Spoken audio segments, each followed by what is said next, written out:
Well, Daniela, I'll get to that in a minute, but let's start with the prayer vigil that happened tonight. It feels unfortunately familiar. Congresswoman Sheila Jackson Lee making an outcry to lawmakers. This as local child psychologists are forced to help parents navigate through yet another child massacre.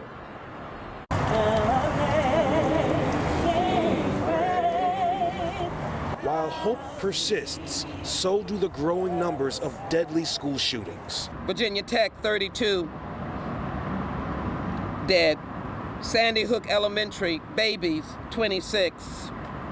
Marjorie Stoneman Douglas High School, 17. The Uvalde Robb Elementary School massacre now sits at the end of a long list. I'm broken tonight. I'm stunned. I'm speechless. It was the focal point of a prayer vigil Congresswoman Sheila Jackson Lee held outside of the federal building in downtown Houston as an outcry for gun safety legislation. Meanwhile, the painstaking familiarity of the Uvalde shooting has local pediatric psychologists offering advice to help guide parents through the ordeal. It's important not to lie. So saying, this tragedy happened, something terrible happens today. Here's how I feel about it. How do you feel about it? But really limiting the exposure that they see on television. Clinic chief at the Texas Children's Hospital Psychology Service, Dr. Marnie Axelrod, says with young children especially, it's also important for parents and guardians to limit their emotional responses so the kids don't absorb more grief.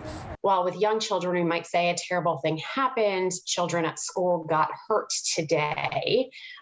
With older children, it's important to have a conversation with the truth. Here's what happened. Here's how I feel about it. Dr. Axelrod adds that it's also important to remind kids that statistically it is still unlikely for a school shooting to happen to them, and also keep a lookout for signs of continued emotional distress such as fear and losing sleep, not wanting to speak. She says at that point, it's time to seek professional help. Reporting live downtown, Devin Clark, KPRC 2 News.